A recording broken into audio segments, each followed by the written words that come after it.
네, 반갑습니다. 4월 30일 금요일 마감 시황입니다. 자, 드디어 4월이 끝났고요. 이번 주도 끝났고, 자, 조정으로 마무리돼서 조금 그렇긴 합니다만은, 그래도 잘 마무리가 됐잖아요. 그리고 5월달이 되면 이제 또 새로운 기대감들이 또 생겨나게 될 겁니다. 가장 찝찝한 부분은 4월에 열심히 올랐었던 그 상승 부분을 지금 일주일도 안 되는 사이에 다 빼버렸단 말이죠. 며칠 사이에 그냥 한 달 동안 올라온 걸 다 물거품을 만들었는데, 자, 과연 그러면 5월달은 어떻게 될 것인가? 우리가 한번 예측을 한번 해보도록 하겠습니다. 자, 수급 같은 측면을 보게 되시면은 외국인들이 막판에 매도를 확장하게 되면서 5천억 순매도고요. 연기금은 뭐 여전히 팔고 있었던 모습이기 때문에 놀랍지도 않고요. 그래서 수급적인 측면에서 계속적으로 이렇게 압박이 좀 들어오고 있고, 이제 5월달이 되면 공매도가 시작이 되기 때문에 거기에 대한 어떤 부담감들을 좀 많이 이번에 줄여놨지 않았을까, 이렇게 생각을 좀 해볼 수도 있을 것 같긴 합니다. 자, 그렇지만 어쨌든 간에 일단 매도의 중심에는 시가총액 상위권 종목들이 있기 때문에 일단 잘 피해 가셔야지만 된다, 그 말씀을 드릴 수 있겠는데, 잘 피하셨는지 또 한번 살펴보도록 하겠습니다. 자, 차트 보도록 합니다. 자, 종합주가지수가 0.8% 하락했습니다. 오늘은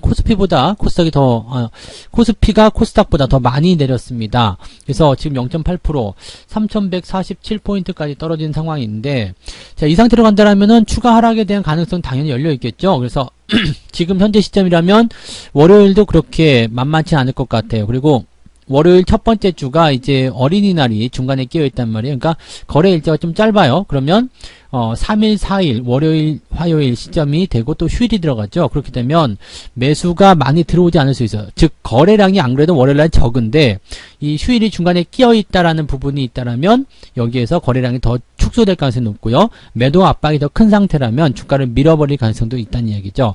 지금 아래쪽으로의 어떤 그 추가 하락 여력도 남아있는 상태인데 거래량이 없는 상태에서 매도 압박이 크다. 월요일날도 그렇게 녹록지 않은 장세가 나올 것으로 생각됩니다. 그래서 그런 부분도 우리가 참고를 좀 하고 있어야 될 것 같고요. 자, 코스닥 같은 경우도 마찬가지예요. 지금 970포인트 지지선인데 꼬리를 어제 오늘 계속 달아주고 있는 모습이에요. 그러면 이 꼬리가 의미하는 것은 무엇인가? 너무 많이 빠진 거 아니냐? 그거 너무한 거 아니요? 딱 요거이긴 한데, 그럼에도 불구하고 하락세가 계속 지속되고 있다는 거죠. 자, 하락의 크기가 작아졌든 커졌든지 간에 일단 하락이 지속되고 있다는 거, 이 부분에 우리가 주목하셔야 되는 거고요. 자, 그렇다면 지금 여기가 저점이고 돌아서는 위치입니까? 그건 아닐 수 있어요. 그래서 추가 하락에 대한 부분도 역시 코스닥도 열려 있다라고 보시면 되겠고요. 그 다음에 반등이 만약에 진행된다고 하더라도 제한적인 가능성이 굉장히 높다라는 것을 우리가 참고하셔야 되겠습니다. 하지만 이제 RSI 지표 같은 경우가 이제 50 아래쪽으로 떨어지게 되면서 이제 과매수는 완벽하게 해결이 됐고 과매도에 대한 부분들을 이제 생각해야 되는 상황이 좀 벌어지고 있어요. 그러면 주가가 만약에 추가적으로 하락세를 더 보이게 된다라면 그 시점에서 과매도가 들어가게 되고요. 조만간 반등에 나갈 수 있는 상승이 진행될 수 있다는 얘기죠. 그러니까 지금 같은 상황을 어떻게 받아들여야 되냐면 일단 지지선 때 역할을 하고 있는 라인 때까지는 밀릴 것 같다. 추가적으로 더 하락할 수 있는 포인트가 나올 것 같다. 근데 그 하락에 대한 포인트가 깊지는 않을 것 같다. 그리고 이번에 나가는 반등이 어느 정도 강세를 가지고 있는지, 어느 정도 강도를 가지고 있는지에 따라서 주가가 추가 상승할 수 있는 가능성은 있겠다. 이 정도로 보셔야 되겠습니다. 그래서 지금은 이제 조정에 대한 부분들이 거의 이제 단기적 1차 조정 같은 경우는 거의 끝자락에 오지 않았을까라고 생각되는 부분인데, 만약에 투매성 흐름이 나타나서 지지선까지 밀고 내려간다 그러면은 여기서 또 뒤로 물러나셔야 돼요. 그러니까 충분히 조정을 다 받고 이제 반등합니다, 이제 조정 끝났습니다 라고 시장이 얘기해 줄 때까지는 우리가 적극적으로 공략을 하실 필요는 없다는 얘기죠. 즉 매수 같은 부분들은 천천히 하시면 되겠고요. 매도 같은 부분들은 이제 뭔가 기미가 보인다, 뭔가 조짐이 있다 그러면 일단 보험 성격을 가지고 들어가시면 돼요. 일단 때려놓고 나중에 못 사게 되면 다른 거 사면 되고요. 근데 떨어지게 된다라면 더 싸게 사도 되고, 나중에 못 산다 그러면 또 다른 거 사시면 되죠. 그냥 올라간다? 그럼 그냥 내버려 두시면 되는 겁니다. 그래서 일단 나는 차익을 챙기는 게 굉장히 중요한 거예요. 그래서 현금을 많이 들고 가시면 되는 거고, 그 다음에 어떤 그 수익을 지켰다라는 거, 그런 부분들이 중요하죠. 그러니까 조정이 나올 때는 주가가 일반적으로 다 떨어지기 때문에 이렇게 떨어지는 조정 속에서 내가 수익을 챙겼다, 지켰다, 이런 부분들이 중요할 겁니다. 특히나 좀 많이 올라가 있는 종목들 같은 경우는 3, 4%만 떨어지더라도 위에서부터 떨어지는 낙폭이 있기 때문에 수익 있는 측면에서는 3%만 떨어져도 한 5% 까이는 그런 느낌이 좀 나오실 거예요. 그러니까 그런 것들 사전에 방지하게 되면 수익도 지키게 되는 거고 현금도 확보하게 되면서 더 싸게 살 수 있는 기회가 만들어진다고 보셔야 되겠죠. 자, 일단은 코스피 코스닥 같은 경우는 추가 상승에 대한 부분보다도 추가 조정에 대한 가능성이 높다라고 보시면 되겠고요. 5월 이제 첫 거래일 때 공매도가 들어오게 되지만 공매도 같은 경우는 바로 작용되지는 않습니다. 그래서 아마도 그것을 준비하기 위한 사전 작업들이 더 진행될 거 생각되기 때문에 변동성 있는 장세들이 당분간은 더 연결되지 않겠느냐 이렇게 생각하시는 게 맞을 것 같아요.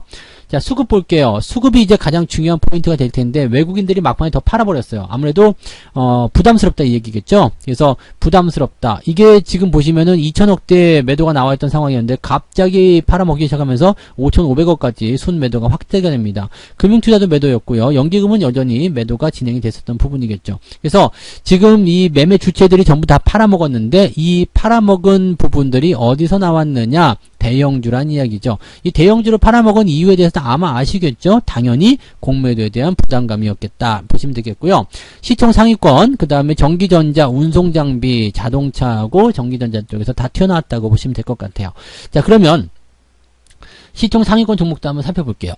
시총 상위권 종목을 보시면 지금 삼성전자, 하이닉스 당연히 빠졌겠고요. LG화학 당연히 지금 하락세 진행되고 있고요. 그 다음에 네이버도 주가 하락하고 있죠. 이것도 조심하자는 말씀 드렸어요. 그 다음에 현대차 주가 빠지는 모습 뭐 당연한 얘기입니다. 그래서 뭐 기아차, 현대차 뭐 전부 다 주가 하락세가 진행되고 있고요.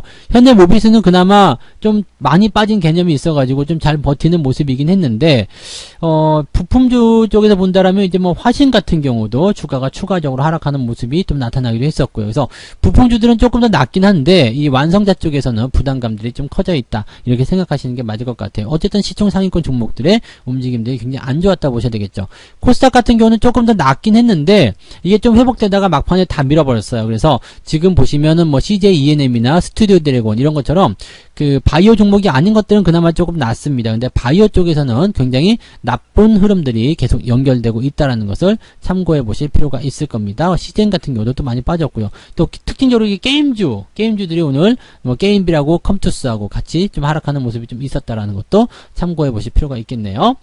자, 어쨌든 이런 상황이 전해지다 보니까 이제 코스피 코스닥의 주가가 하락세를 전환을 됐는데 그렇다면 매매 동향은 어떤 식으로 갔는지 조금 더 세분화해서 들어가 보도록 합니다. 자, 오늘 기관들이 매도한 종목 보시면 네이버, 카카오 뭐 진짜 이거 뭐 상승 시총 상위권에 있는 거 다 갖다 팔았다 보시면 되겠고요. 레버리지 팔았고요. 인버스 샀습니다. 인버스를 샀다는 것은 지금 시장이 더 빠질 것이다라고 생각하는 부분인데 제가 보기에는 지금 인버스가 좀 올라오긴 했어요. 올라오긴 했지만 현재 시점에서는 공격적인 매수가 들어갈 이유가 없어요. 왜냐면 시장 자체가 계속해서 떨어지는 부분보다도 어느 정도 한번 쉬었다가 다시 하락하더라도 그렇게 쉬어가는 구간이 분명히 있을 거란 말이에요. 그러니까 지금은 이제 인버스가 반등할 수 있는 구간이다라고 볼 수 있다고 하더라도 단기적 반등에 그칠 것이다. 그러니까 시장이 다음 주 초반에 추가적인 하락이 나타나게 되면 기술적 반등이 나타날 수 있기 때문에 인버스 투자는 지금은 그렇게 해서 좋지 않다라고 보셔야 되겠죠. 그 다음에 호텔신라, 신세계 이런 쪽에서 매수가 좀 들어간 부분이고요. 현대 미포조선이 오늘 강하게 올랐었죠. 그 다음에 이노베이션 이런 것들 매수를 해줬는데 지금 보면 이제 좀 중구난방이긴 합니다만은 연기금 같은 경우는 딱 정해져 있어요. 지금 해운주, 그 다음에 화학주, 그 다음에 금융주, 조선주 이렇게 들어가 있는 모습이고요. HMM 같은 경우도 오늘은 조금 빠졌네요. 그래서 그런 모습도 어쨌든 매수가 계속 유입이 되고 있다는 거. 그 다음에 시총 상위권 종목을 다 갖다 집어 던졌다는 거죠. 그러니까 시총 상위권 종목이라면 이제 공매도에 타겟팅이 될 수 있는 것들을 일단은 다 팔고 보자. 여기선 피하자. 이렇게 얘기하고 있는 것 같습니다. 이것도 되게 웃기는 거죠. 공매도가 순기능이 있고 필요하다라고 얘기하면서 지들은 팔고 있는 거예요. 공매도 해야 한다 그러면서 팔고 있는 거죠. 이게 굉장히 아이러니하기도 하고요. 모순적인 부분이 아니겠습니까? 그렇게 좋고 순기능이 있으면 니들이 왜 파냐 이거죠. 그러니까 그런 부분을 생각해야 돼요. 공매도에 대한 부분들이 주가를 끌어내리는 영향이 없다면 니들도 팔 필요가 없는 거 아니야? 이런 거나 똑같은 거고요. 시장이 그렇게 좋다면, 그 종목이 그렇게 좋다면 니들이 팔 필요가 없는 거 아니야? 라고 얘기할 수 있는 부분인데 그렇게 얘기하면서 주식을 팔고 있다는 이야기입니다. 지금 여러분들 시총 상위권 종목들 다 보셨겠지만 다 좋다고 얘기한 종목들 아닙니까? 근데 다 떨어지잖아요. 그러니까 이런 것들을 여러분들이 읽고 가실 수 있어야 된다는 얘기가 되는 거죠. 외국인들 거 볼게요. 외국인도 마찬가지예요. 바뀐 거 없습니다. 지금 그래서 외국인과 기관, 특히 연기금 이 얘네 둘이서 지금 하고 있는 부분들이 매우 심각한 상황이라고 보셔야 되는 겁니다. 얘들 거는 무조건 피하셔야 돼요. 얘들이 팔고 있는 거 지금은 무조건 피해야 된다. 그래야지 살아남는다. 이렇게 생각하시면 되겠고요. LG화학을 순매수 하긴 했습니다만 매수 규모 규모가 조금 축소가 되긴 했습니다. 그래서 이 부분은 이제 좀 살펴보긴 해야 되겠습니다만 LG화학도 지금 뉴스에서 막 때리면서 뭐 더 올라간다, 뭐 목표 주가 뭐 150만 원 어쩌고저쩌고 하는데 자, 웃기는 소리 같아요. 그래서 현재 시점 그렇게 좋으면 니들이 더 왕창 사지, 네, 이런 얘기를 좀 해주고 싶긴 한데 현재 보시면은 기관 쪽에서 나타나는 부분이 LG화학 같은 경우가 매도가 있단 말이에요. 그렇게 좋다고 했는데 왜 매도야? 이런 생각 해보셔야 될 것 같은 느낌이겠죠. 그래서 LG화학 같은 경우도 지금은 이제 뭐 추세를 그렇게 나쁘다라고 보긴 좀 어려워요. 이게 그 하향 추세가 진행됐긴 했습니다만 반등이 진행된 상황이기 때문에 뭐 매도를 꼭 해야 된다 이렇게 볼 수는 없겠습니다만 목표 주가를 150만원으로 잡고서 여기서 매수가 들어간다. 이것은 조금 조심해야 되는 상황이라고 보셔야 되겠죠. 그래서 그런 내용들 참고하십니다.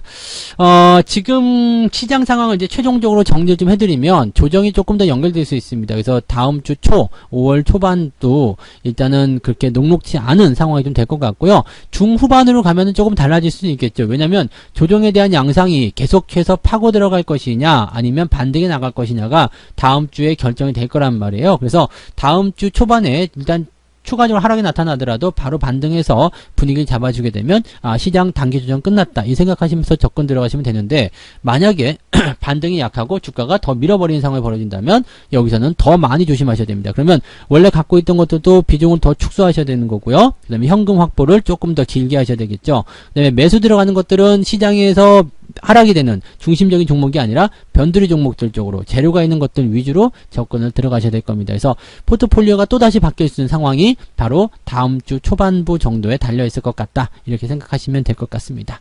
자, 아직은 어쨌든 매수를 공격적으로 나가지 마시고요. 일단은 현금 들고 기다리시라. 이렇게 말씀을 좀 드려보고 싶습니다. 뭐 지지되는 것들은 잘 가요. 지지되고 있는 것들은 잘 움직이고 있어서 뭐 크게 어렵지 않다라는 느낌도 좀 받으실 수 있을 것 같긴 합니다. 그러니까 그런 패턴들을 잘 기억하시면서 일단은 위에서부터 이격이 벌어지거나 조정에 영향을 받을 수 있는 것들만 먼저 때리고 도망치자 이 말씀만 드리고요. 나머지 것들은 잘 데리고 가시면 됩니다. 지지권 근처에 있는 것들은 그냥 놔두시면 돼요. 그럼 시장이 조정을 받든 말든 지들은 올라가게 되어 있다 라고 생각하시면 되는 거죠. 자, 오늘 여기까지 이야기 해드리고요. 일단은 잊으세요. 네, 일단은 잊어버리세요. 이번 주, 그 다음에 4월달 일단 잊어버리시고요. 이제 새롭게 시작하는 주간에서 어떻게 내가 대응할 것인지를 차분하게 생각해 보시면 좋지 않을까 이렇게 생각됩니다. 그래서 주말 동안은 일단 편안하게 잘 보내시면 좋겠고요. 새로운 5월에는 더 좋은 일이 많이 생기실 거라 생각합니다. 모두들 자 기운들 내시고 불금을 아주 그냥 화이팅하게 보내시기 바랍니다. 저는 내일 종목 진단으로 다시 올게요. 고맙습니다. 본 방송에서 제공되는 모든 정보는 투자 판단의 참고 자료이며 투자의 최종 책임은 본 방송을 이용하는 본인에게 있습니다.